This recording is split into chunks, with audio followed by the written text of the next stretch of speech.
Hello, my name is Dr. Clay Cockerell. I'm a dermatologist and a dermatopathologist practicing in Dallas, Texas. And also, I'm a member of a task force for Medicare intelligent reimbursement, I think we're calling it now. We're trying to deal with some of the issues that are going on with Medicare that have been basically cutting our fees for the last 20 plus years. And so this video just kind of to bring those of you watching up to date on this, of where we are with this and what we think needs to be done. And this is not a American Academy of Dermatology sponsored program. This is my own personal views, but I did want to inform you that I am working with the task force to try to help deal with this problem. So when you look at this slide here, we continue to be cut year after year after year by CMS. And you can see in the slide over here, hospitals, outpatient surgical centers, nursing homes, et cetera, have been getting a cost of living increase basically for those 20 years where we've been basically flat. And there's no other industry than medicine at all that has ever experienced a 20-year flat revenues without the ability to pass those losses on to their customers. And for us, it would be patients. We really don't have the ability to do that. We can charge insurance companies more, and they still pay us what they want to pay us. And in the setting of a sort of minimal inflation, where we really had no inflation or even quantitative easing, we could at least deal with it. We could survive it. But now inflation has increased up to 7%. It may have dropped a little bit since then, but it's beginning to tick back up. And given all of these pressures that we're facing in our practices, we really can no longer sustain this. So it really needs to change. And you can see in this graph on the bottom, if your sales and your profits go down below the break-even point, you're going to be in a situation of insolvency in short order. And that's happening now to medicine. It's happening to practices. If you actually take a look at this, now the graph that you saw on the previous slide has been circulated many, many times, but no one's really taken that and said, well, what's the effect of that on medical practices? We hear things and whatnot.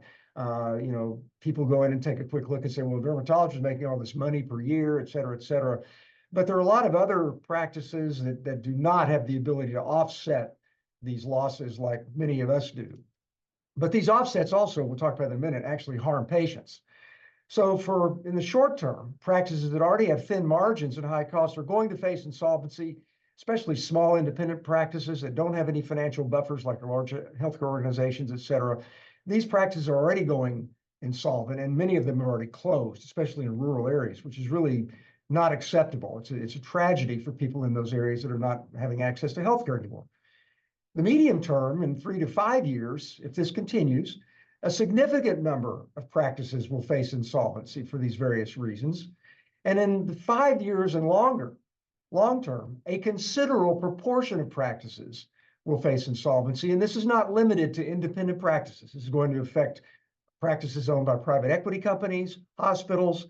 They're all going to have the physician component of that is going to be insolvent, and they're going to have to bail it out with other types of revenue streams. So that's really what we're facing if this doesn't change. So it really needs to change. It's really unacceptable that it's gone on this long. As far as patient care, this leads to a reduction in services. In order to cope with these increased costs, physicians are going to have to cut back on certain services that they offer, things that really don't generate any revenue. They're no longer going to be offering those services. And they're going to limit the number of Medicare patients that they accept. So if you have, say, a census of maybe 30 patients a day, and you have the opportunity to take care of patients that are insured by third-party insurers that are going to pay a reasonable amount for the service that you're providing, and then you have several slots for Medicare patients, well, guess what? You're not going to take those Medicare patients, or you're going to push them to the back, and they're going to have a decreased ability to be seen by physicians. And then the practice of quality of care. It's going to stop physicians from putting in new technologies, from going to meetings, training, et cetera. Those are going to cause negative impacts as well, and it's going to decrease the quality of care that we're delivering. There are going to be staffing issues. We can't afford to pay new staff. We can't afford to retain and keep staff that are already working for us. This is going to lead to increased workforces and staffs, causing more burnout. They're going to basically leave our practices, and we're going to have difficulty getting enough people to help us alleviate some of the difficulties that we already are having to kind of absorb. And we're also going to be difficult in basically investing in continuing educational professional development for our staff as well as ourselves. So all of these are major threats that are facing medicine in general. And then, of course, we have practice closures that I mentioned before. A lot of practices flat aren't going to be able to continue operating in this environment, and others are going to consolidate with larger healthcare systems, which basically is going to mitigate some financial issues, but it's going to reduce competition. It's going to reduce the ability of physicians to practice independently. And at the end of the day, it actually, in some studies have shown, it actually potentially drives up healthcare costs in the long run. So these are all bad sort of things that really this continues to cause, and it's getting worse, and something really needs to be done about it. And we all say, well, I really have an ethical duty. I've given the Hippocratic oath to take care of what's in the best interest of my patients. And so we tend to think of that as taking care of the patient's actual suffering at that individual patient encounter. But we have third parties that exert control over us, that interfere with our ability to act as healers. That basically causes us to fail to practice in the best interest of our patients because we can't even keep our practices open. So you lose the ability to keep your practice open. You're going to be leaving a lot of patients out there that aren't getting treated at all. So you're not going to be able to alleviate their suffering because they're not going to be able to get in to see you. So we really do have a duty to rebel against this. A lot of us have not taken any kind of action or stand against this. This really is not about money. It's really about our duty to be able to continue to care for our patients. And, doctors tend to be kind of passive. We may feel kind of disempowered, but, in truth, we're really not being ethical if we don't take a stand against these things that are going on. So we really need to do that. We need to educate our patients. We need to recruit our patients. And unfortunately, we're going to have to put on yet another hat where we actually are dealing with this issue. So I say, well, I'm a dermatologist. I'm doing pretty well. Why should I care about the family physician that's across the street, or maybe the E&R doctor down the road, or something like that? Well, it's really not a good thing to do. I'd say what I like to use is the analogy of Squid Game. And so maybe we've been better at this zero-sum game of surviving than some of our other specialties. But at the end of the day, if we don't take care of one another, they're eventually going to come for us too. And then there's not going to be anybody left there to speak for us when they come to take us to the guillotine or to the slaughterhouse. So we need to be careful about this.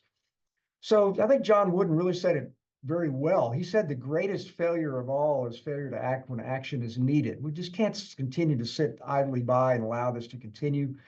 We've got to do something. We thought we'd done a pretty good job of putting pressure on Congress last year, and then they come up, lo and behold, with yet another cut for this year, which is really untenable.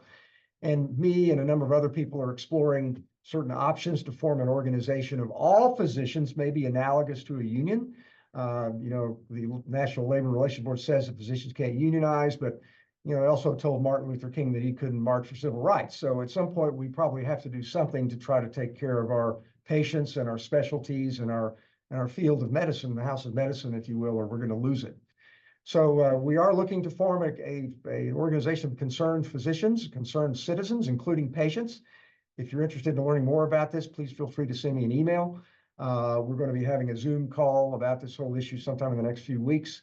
And if you're interested in being involved in this, please feel free to contact me at my personal email address, and I'll promise I will get back to you. Thank you for listening, and good luck, and join us in this fight. Take care.